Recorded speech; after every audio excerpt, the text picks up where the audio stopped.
आज वृंदावन से बहुत बड़ी खबर आई है, जिसमें प्रेमानंद महाराज जी के पद यात्रा को रोकने के लिए जो लोगों ने जुलूस निकाला था, प्रशासन से शिकायत की थी, आज वही घुटने टेकने पर मजबूर हो गए हैं।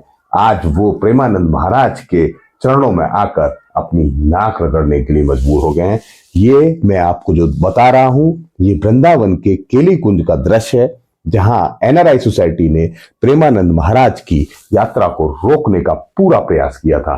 लेकिन अभी वो यात्रा बहुत छोटे दौर के लिए रुकी थी और प्रेमानंद महाराज ने यह भी कहा था कि अगर ब्रजवासी को मेरी पद यात्रा से किसी को अगर समस्या है तो उससे मैं खुश नहीं हो सकता, क्योंकि ब्रजवासी मेरे लिए भगवान का काम करते हैं और ब्रजवासी को मैं कोई भी समस्या दे नहीं सकता हूं। लेकिन प्रशासन ने उनकी पद यात्रा को रात में करने से रोक दिया था, क्योंकि एक नियम है, लॉ है, संविधान है, जिसके अकॉर्डिंग ये भारत चलता है। एनआरआई सोसाइटी को ये अब समस्या हो गई कि वृंदावन के लोगों ने एनआरआई सोसाइटी के लोगों का बहिष्कार करना शुरू कर दिया। इस बहिष्कार से उनको समझ में आया सनातन की शक्ति क्या है, तो उनके प्रेसिडेंट प्रेमानंद महाराज के पास आए और उनसे माफी मांगी। माफी मांगने के बाद प्रेमानंद महाराज ने एक शब्द में उनसे यही कहा कि मुझे ब्रजवासियों से कभी कोई समस्या नहीं होती, मैं उनकी हर समस्या का समाधान कर सकता हूं। इसीलिए उन्होंने अपनी पदयात्रा को रोककर सुबह 4 बजे कर दिया और बहुत ही छोटे डिस्टेंस में कर दिया, जिससे ब्रजवासियों को समस्या ना हो।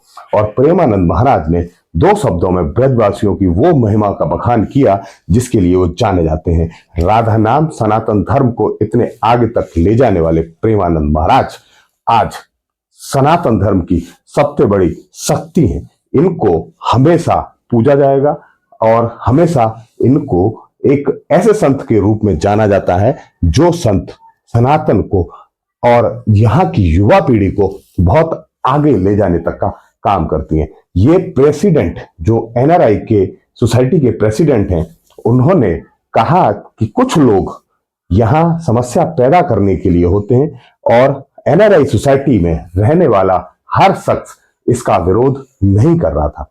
आज मैं वहां रहने वाले एनआरआई सोसाइटी के प्रेसिडेंट के नाते जितने भी वहां सोसाइटी में लोग रहते हैं, उनकी तरफ से आपसे माफी मांगना चाहता हूं और आग्रह करना चाहता हूं कि आप दोबारा से पदयात्रा शुरू करें।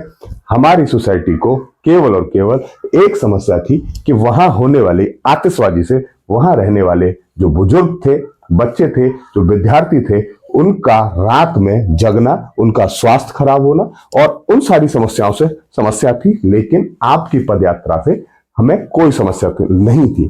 लेकिन कुछ लोगों ने फेमस होने के लिए, कुछ यूट्यूबरों ने और कुछ सोसाइटी के ऐसे लोग जो थे, जो केवल और केवल आपके नाम से फेमस होना चाहते थे, उन्होंने अपने नाम को आगे करके ये सारा प्रोपेगेंडा रचा, जिससे पूरी सोसाइटी को नाम बदनाम हुआ। और मैं आपको एक और चीज आपको बताना चाहता हूं कि वृंदावन में एनआरआई सोसाइटी को सनातन विरोधी गतिविधियों में लिप्त बताया जाने लगा और कहा जाने लगा कि ऐसे संत का विरोध जो लोग कर सकते हैं वो सनातन विरोधी होते हैं। इस वजह से वहां बहुत सारे लोगों ने काम करने से मना कर दिया। वहां ग्रोसरी की डिलीवरी होना बंद हो गई। वहां बहुत सारे लोग जो रोजमर्रा की जरूरतों के लिए जिन चीजों की जरूरत होती है वो जो काम करते हैं, उनके साथ ताल्लुकात खत्म कर दिए। इस वजह से वहां लोग परेशान होना शुरू हो गए और एक एनआरआई सोसाइटी का जो छवि थी वो बहुत खराब होने लगी, जिसकी वजह से वो लोग परेशान हो चुके। एक ये भी पॉइंट था कि वो माफी मांगने आए। लेकिन मेरा मानना यह है कि बहुत सारे लोग जो होते हैं, एकाध पूरी मछली तालाब को गंदा कर देती है। सोसाइटी में रहने वाला हर शख्स ये नहीं चाहता था कि पदयात्रा बंद हो, जो प्रेसिडेंट साहब ने बोला था।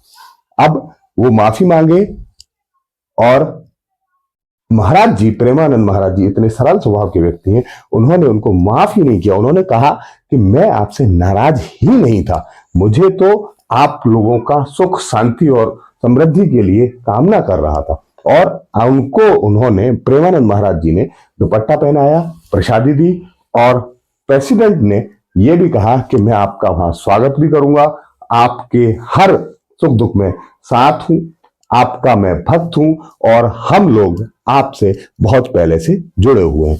तो ये जो घटनाक्रम हुआ था अब वो शांत हो चुका है और अभी प्रशासन जो कहेगा उसके हिसाब से उनकी पदयात्रा आगे चलती रहेगी।